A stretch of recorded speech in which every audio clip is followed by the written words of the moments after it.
Assalamualaikum warahmatullahi wabarakatuh. Perkenalkan, saya Wanda Nur Aida, MTRKes, dosen tetap pada Program Studi Kesehatan Gigi Program Diploma 3 Poltekkes Kemenkes Makassar. Pada kesempatan ini, saya akan memaparkan salah satu mata kuliah yang saya ampu sesuai dengan bidang keahlian, yaitu promosi kesehatan. Mata kuliah ini diperuntukkan bagi mahasiswa Program Studi Kesehatan Gigi Program Diploma 3 semester 3 dengan kode mata kuliah KG 532524 dengan bobot 3 SKS.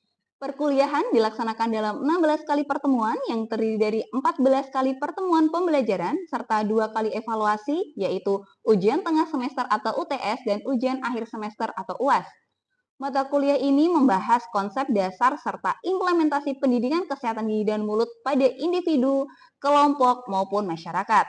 Materi yang dipelajari mencakup identifikasi masalah kesehatan gigi dan mulut, penyusunan perencanaan program, pemilihan dan penerapan metode pendidikan kesehatan, hingga pelaksanaan evaluasi program. Proses pembelajaran dilakukan melalui ceramah, diskusi, praktikum di laboratorium, klinik, maupun lapangan. Capaian pembelajaran lulusan atau CPL yang diakomodasi dalam mata kuliah ini meliputi CPL 4 dan CPL 5 sebagaimana tercantum dalam rencana pembelajaran semester atau RPS yang telah divalidasi. Adapun capaian pembelajaran mata kuliah atau CPMK yang diharapkan adalah CPMK 1 mahasiswa mampu memahami konsep teoritis promosi kesehatan gigi dan mulut, serta CPMK 2 mampu menerapkan tindakan promotif terkait hubungan kesehatan gigi dan mulut dengan kesehatan ibu dan anak dalam pelayanan asuhan kesehatan gigi dan mulut berdasarkan perkembangan ilmu pengetahuan dan teknologi serta profesi serta standar pelayanan dan serta etika profesi. Capaian sub CPMK 1 mahasiswa mampu memahami menguasai teori dasar pendidikan, penyuluhan dan konseling. Sub CPMK 2 mahasiswa mampu mengetahui metode-metode, strategi dan teknik pendidikan kesehatan gigi dan mulut. Sub CPMK 3 mahasiswa mampu memahami teknik identifikasi masalah untuk pendidikan kesehatan gigi dan mulut. Sub CPMK 4 mahasiswa mampu memahami perencanaan pendidikan kesehatan gigi. Sub CPMK 5 mahasiswa mampu mengetahui sarana promosi. Sub CPMK 6 mahasiswa mampu mengetahui sasaran penyuluhan. Sub CPMK 7 mahasiswa mampu mengetahui tahap-tahap penyuluhan.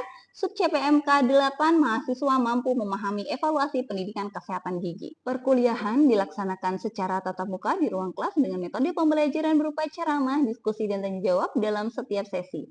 Saya mulai pembelajaran dengan penyampaian materi, kemudian memberikan kesempatan kepada mahasiswa untuk mengemukakan pendapat, berdiskusi maupun mengajukan pertanyaan sehingga tercipta interaksi dua arah yang disertai umpan balik secara langsung. Penilaian pembelajaran terdiri atas tugas, kuis, observasi, UTS, dan UAS.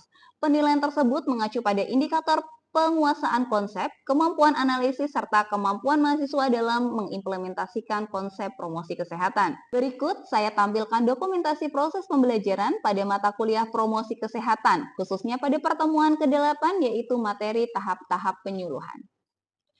Selamat pagi, Assalamualaikum warahmatullahi wabarakatuh. Waalaikumsalam. Selamat pagi semuanya. Pagi. Oke, bagaimana keadaan hari ini? Sehat? Alhamdulillah ya. Oke, absensi terlebih dahulu. Ahmad Caesar Rahman, Krisma Ayuni, Dela Puspita. Oke. Hari ini kita masuk lagi di mata kuliah promosi kesehatan dan hari ini sudah pertemuan ke-8. Dan kita hari ini akan membahas tentang tahapan penyuluhan. Oke, sebelumnya saya akan mereview lagi. Kompetensi dari terapis gigi dan mulut itu ada 3. Yang pertama adalah promotif, yang kedua preventif, yang ketiga oke. Dalam kegiatan promotif, salah satu upaya yang bisa kita lakukan bisa berupa penyuluhan. Nah, sesuai dengan pertemuan hari ini kita akan membahas tentang tahapan-tahapan penyuluhan. Apa saja yang harus dilakukan, apa saja tahapannya, apa saja yang perlu dipersiapkan hingga sampai selesai. Sebelum kita memasuki materi hari ini, Supaya ilmu hari ini bermanfaat, kita berdoa menurut agama dan keyakinan masing-masing. Berdoa dipersilahkan. Selesai. Oke, kita memasuki tentang tahapan atau tahap-tahap dalam melakukan penyuluhan gigi. Sesuai dengan salah satu kompetensi kita sebagai terapis gigi dan mulut, yaitu di bidang promotif, kita memiliki kompetensi untuk memberikan promosi kesehatan. Nah, upaya dari promosi kesehatan itu bisa kita lakukan melalui upaya yaitu penyuluhan. Penyuluhan apa? Penyuluhan tentang kesehatan gigi. Penyuluhan tentang ilmu-ilmu atau informasi-informasi tentang kesehatan gigi yang akan kita berikan kepada siapa? Kepada masyarakat. Oke. Mengapa penyuluhan gigi itu penting? Mengapa? Mengapa sih, Bu, kita harus melakukan penyuluhan? Mengapa, Bu, kita harus memberikan informasi? Kan saat ini informasi itu sangat mudah diakses. Informasi itu bisa dilakukan, bisa dilihat dari media manapun. Oke. Kita bahas terlebih dahulu. Yang pertama, terdapat data 57% penduduk Indonesia itu mengalami permasalahan kesehatan gigi. Dan yang lebih parahnya adalah 93% permasalahan gigi didapatkan dari karies pada anak usia sekolah. Dan 79% pasien itu tidak rutin kontrol gigi, tidak rutin mengunjungi klinik kesehatan gigi, baik konsultasi kepada dokter gigi selama 6 bulan sekali ataupun melakukan perawatan gigi pada saat sudah berlubang. Nah, penyuluhan gigi ini adalah upaya pendidikan kesehatan yang ditujukan untuk meningkatkan pengetahuan, sikap, dan perilaku masyarakat untuk menjaga kesehatan rongga mulut secara mandiri. Oke. Di sini sudah dijelaskan bahwa penyuluhan itu merupakan upaya pendidikan kesehatan. Menyambung dari yang saya sampaikan tadi, mengapa, Bu, kita harus melakukan penyuluhan? Kan pada saat ini informasi tentang kesehatan itu mudah diakses. Yang pertama, seluruh informasi yang diberikan tanpa dasar atau upaya dari tenaga ahli atau expert itu khawatirnya akan bukan informasi yang disampaikan sesuai dengan ilmu atau kaidah. Nah, tugas kita sebagai tenaga kesehatan yaitu terapis gigi dan mulut adalah salah satunya melakukan tindakan promotif tadi, memberikan upaya penyuluhan, memberikan upaya pendidikan, memberikan informasi yang valid, yang akurat. Karena apa? Sebagai tenaga kesehatan, kita memberikan informasi yang memiliki dasar. Sebelum kita melakukan penyuluhan, tentu saja terdapat beberapa tahapan yang harus kita lakukan. Tahap pertama yaitu pengkajian, tahap kedua adalah perencanaan, tahap ketiga adalah persiapan, keempat pelaksanaan, kelima evaluasi, dan yang terakhir adalah tindak lanjut. Nah, apa saja yang harus dilakukan di masing-masing tahapan ini? Yang pertama adalah pengkajian. Sesuai yang kita tahu bahwa dalam tahapan pengkajian ini, kita harus mengumpulkan informasi. Informasi berupa apa? Berupa permasalahan. Permasalahan siapa? Permasalahan sasaran yang akan kita berikan edukasi atau akan kita berikan penyuluhan. Dalam pengkajian ini, kita menganalisis masalah, apa yang paling banyak terjadi, kemudian apa yang mereka butuhkan. Yang kedua adalah tahap perencanaan. Nah, setelah kita mendapatkan data-data permasalahan tadi, kita membuat rencana. Rencana apa?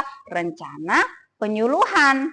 Berupa apa? Berupa tempatnya di mana, kapan akan dilaksanakan, kemudian kita urutkan sasarannya berdasarkan apa? Berdasarkan tingkat urgensinya, berdasarkan mana yang harus diutamakan. Dari mana kita dapatnya? Dari data pengkajian tadi. Setelah kita melakukan perencanaan, kita melakukan persiapan. Loh, Bu, kok ada perencanaan, ada persiapan? Ya, perencanaan itu kita menyusun susunan tujuan dan strateginya. tujuannya kepada siapa, itu tadi yang disampaikan. Kemudian di mana tempatnya, kemudian bagaimana metodenya. Nah, kalau di tahap persiapan itu kita lebih mendetailkan kepada materi dan media yang digunakan. Bu, materi yang harus dibuat itu seperti apa, medianya bagaimana? Kita sesuaikan lagi dengan apa? Dengan masalah dan kebutuhan. Sasarannya siapa sih? Oh, yang paling banyak ini terjadi adalah karies gigi pada anak usia sekolah. Berarti sasaran kita adalah anak sekolah. Kemudian kalau sasaran kita adalah anak sekolah, materi dan media seperti apa yang harus digunakan? Pertama, tentu saja yang menarik. Kedua, menghibur. Sehingga anak-anak tidak merasa diberikan sebuah edukasi. Sehingga mereka bisa menerima dengan happy, dengan nyaman. Lalu setelah persiapan, masuklah ke pelaksanaan. Nah, disinilah kita menyampaikan informasi berdasarkan materi yang kita buat tadi. Kemudian kita perkuat dengan apa? Kita perkuat dengan media. Tujuannya media itu untuk apa sih, Bu? Kan sudah ada materi. Media itu adalah jembatan dari kita untuk memberikan sebuah informasi sehingga bisa digambarkan dengan lebih jelas. Seperti tadi, anak-anak harus memiliki apa? Memiliki media yang menarik supaya mereka tidak merasa diberikan informasi, tidak merasa diminta untuk belajar. Tapi melalui media inilah kita bisa membuat suasana lebih jelas, lebih happy, dan anak-anak juga lebih tertarik. Cukup. Memasuki tahap ketiga yaitu persiapan media dan materi. Nah, media ini ada beberapa macam. Ada media visual, ada media audio visual, ada materi pokok, dan ada alat peraga. Untuk media yang kita gunakan ini biasanya kita sesuaikan dengan jumlah sasarannya. Apakah sasarannya itu kelompok kecil ataukah sasarannya kelompok besar. Nah, untuk media yang akan kita gunakan ini kita juga sesuaikan dengan sasarannya. Misal nih, sasaran kita kepada anak usia sekolah. Apakah mungkin kita menggunakan leaflet? Mungkin tidak.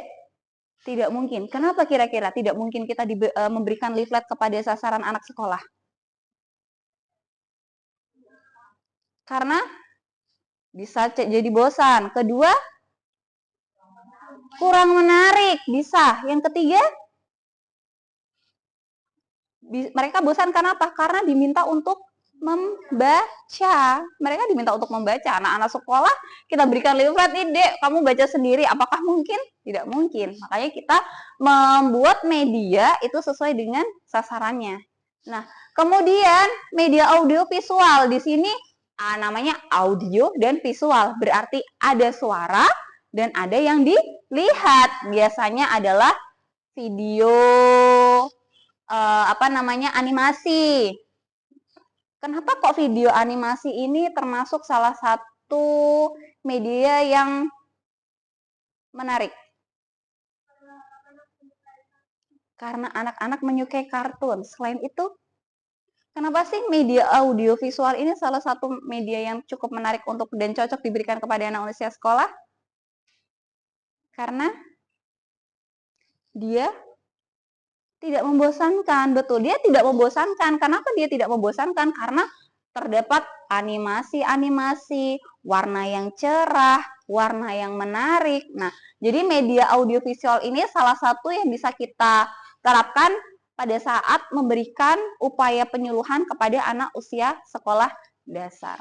Nah, indikator keberhasilan ini dari input, proses, output, dan outcome. Input berarti SAP. SAP itu satuan acuan pembelajaran, tersusun lengkap. Berarti materi apa yang kita berikan, kepada siapa itu diberikan, kapan waktunya, berapa lama, kemudian metodenya apakah tanya jawab, ataukah metode diskusi, atau seperti apa. Nah, di situ masuk di SAP. Kemudian media penyuluhan tersedia 100%. Artinya media yang kita gunakan betul-betul sudah ready atau sudah siap untuk digunakan.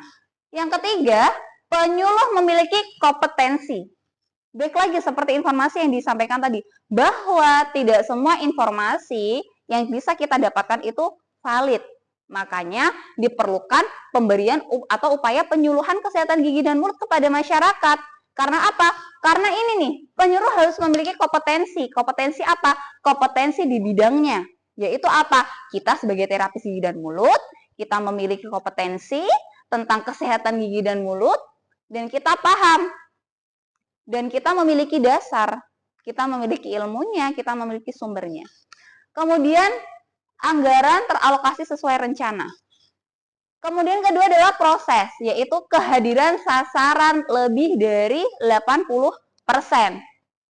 Itu indikator keberhasilan acara.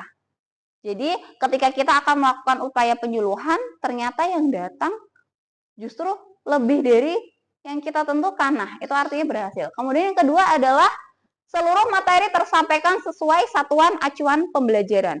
Tidak ada satu materi pun yang tercecer. Kemudian yang ketiga adalah demonstrasi dilakukan 1 kali per sesi. Artinya ketika Anda membuat sebuah media yang perlu dilakukan demonstrasi, seperti apa contohnya yang demonstrasi? Seperti Phantom. Ya, berarti kita mendemonstrasikan tentang apa? Tentang cara menggosok gigi. Nah, Bu, kalau misalnya kita pakai Phantom, kita gimana Bu caranya mengukur dia berhasil atau tidak? Sebelum kita berikan demonstrasi cara menggosok gigi yang benar, kita boleh nih meminta peserta untuk mempraktekkan. Dengan cara bagaimana pertanyaannya? Adik atau Bapak, Ibu, biasanya kalau sikat gigi di rumah bagaimana? Kita berikan Phantomnya, kita berikan sikat giginya, kemudian persilahkan sasaran untuk mempraktekkan sebagaimana yang biasa mereka lakukan di rumah. Kemudian setelah itu kita baru memberikan intervensi, kita memberikan demonstrasi bagaimana cara menggosok gigi yang baik dan benar. Kita minta lagi nih untuk mempraktekkan sesuai dengan apa yang kita berikan tadi. Apakah berubah atau tidak. Dan tentu saja didukung oleh lembar checklist tentang tata cara untuk melakukan cara menggosok gigi yang baik dan benar. Kemudian waktu yang dilakukan sesuai rencana. Artinya apa? Kalau sudah ditentukan ini minggu pertama, minggu kedua, minggu ketiga, artinya harus berjalan sesuai dengan jadwal yang sudah ditentukan. Tidak boleh mundur, karena apa? Pasti akan berdampak ke kesehatan gigi yang selanjutnya. Contohnya nih, mau memberikan penyuluhan tentang karies atau gigi berlubang, tapi tertunda terus, maka akan semakin banyak kegiatan yang akan terundur, karena itu yang paling misalnya data itu adalah yang paling urgent misal. Oke, sampai sini. Ada yang mau bertanya? Oke, silahkan. Siapa namanya, Dek? Perkenalkan, nama saya Nur Alwajid Sino. Sebelumnya terima kasih karena sudah memberi saya kesempatan untuk bertanya. Nah, tadi kan kita telah membahas mengenai tahap-tahap penyuluhan. Saya ingin bertanya, Bu, apa dasar untuk menentukan media dan materi pada saat melakukan penyuluhan? Oke, terima kasih atas pertanyaannya. Mungkin saya ulangi lagi ya. Jadi pertanyaannya adalah media dan materi apa? Bagaimana menentukan materi dan media yang ditentukan untuk melakukan penyuluhan? Yang pertama, kita harus tahu dulu dari hasil pengkajian itu permasalahan apa yang didapatkan, yang paling besar, diutamakan, dan kebutuhan mereka itu apa. Yang kedua, kita tentukan dari permasalahan yang paling besar itu ditujukan kepada siapa atau sasarannya siapa. Jadi kalau kita sudah tahu sasarannya, berarti kita tahu nih materinya mau bentuknya seperti apa ya. Sistem atau pembuatan nanti satuan acuan pembelajarannya itu bagaimana ya? Apakah akan dilakukan diskusi ataukah dilakukan tanya jawab? Maka dari situlah kita bisa membuat satuan acuan pembelajaran. Nah, satuan acuan pembelajaran itu nanti di dalamnya terdapat materi, terdapat teknik penyuluhannya, kemudian media yang akan digunakan. Tentu saja kalau misalnya sasarannya ini adalah usia orang tua, berarti kita memberikan materi yang sesuai dengan orang tua. Kalau sasarannya ini adalah anak-anak gitu ya, anak-anak berarti kita memberikan materi yang menarik, medianya yang menarik, kemudian yang tidak membosankan. Pun begitu, walaupun sasaran kita juga adalah orang dewasa atau orang tua, kita juga harus memberikan bagaimana supaya tidak membosankan. Mungkin dalam susunan acaranya bisa diberikan selingan supaya tidak jenuh. Kemudian kita berikan jokes-jokes mungkin yang relate dengan saat ini tuh bisa terjadi. Apalagi kalau misalnya kita melakukan penyuluhannya kepada anak-anak usia remaja ya. Usia remaja, usia sekolah itu kita harus menggunakan bagaimana supaya mereka itu bisa tertarik kepada kita. Nah, kenapa mereka harus tertarik? Bagaimana mereka mau mendengarkan kita kalau mereka tidak tertarik dengan kita gitu. Jadi tadi yang pertama pada saat pengkajian didapatkan permasalahan, kemudian ditentukan kebutuhannya apa, kemudian sasarannya kepada siapa. Itu dasar untuk menentukan media dan materi yang akan digunakan untuk penyuluhan gitu. Apakah sudah terjawab? Oke, terima kasih. Oke. Ada lagi yang mau bertanya? Kalau tidak ada yang bertanya, berarti gantian saya yang bertanya. Ya. Tadi kan sudah dijelaskan ada beberapa tahapan penyuluhan yang harus dilakukan, mulai dari A, B, C, D, E, F. Ada 6 tahapan. Apa saja tahapan-tahapan penyuluhan yang harus dilakukan? Oke. Baik, terima kasih atas kesempatan yang telah diberikan. Tadi dari pertanyaan Ibu, kan ada beberapa tahapan-tahapan yang sudah Ibu jelaskan. Nah, saya akan menyebutkan ada 6 tahapan sebelum melakukan pelaksanaan penyuluhan. Yang pertama itu pastinya kita akan melakukan pengkajian yang dimana mengumpulkan informasi atau permasalahan. Yang kedua ialah perencanaan yang dimana merencanakan penyuluhan, tempat, sasaran. Yang ketiga itu persiapan, menyusun susunan tujuan dan strategi. Yang keempat itu tahapannya pelaksanaan yang dimana menyampaikan informasi dan dilakukan dengan media. Selanjutnya yaitu yang kelima evaluasi dan yang terakhir itu adalah tindak lanjut. Baik, cukup sekian pertemuan hari ini. Kita bertemu lagi di pertemuan selanjutnya. Saya tutup pakai pantun. Burung pelikan, burung cendrawasih. Cukup sekian dan terima kasih. Wassalamualaikum warahmatullahi wabarakatuh.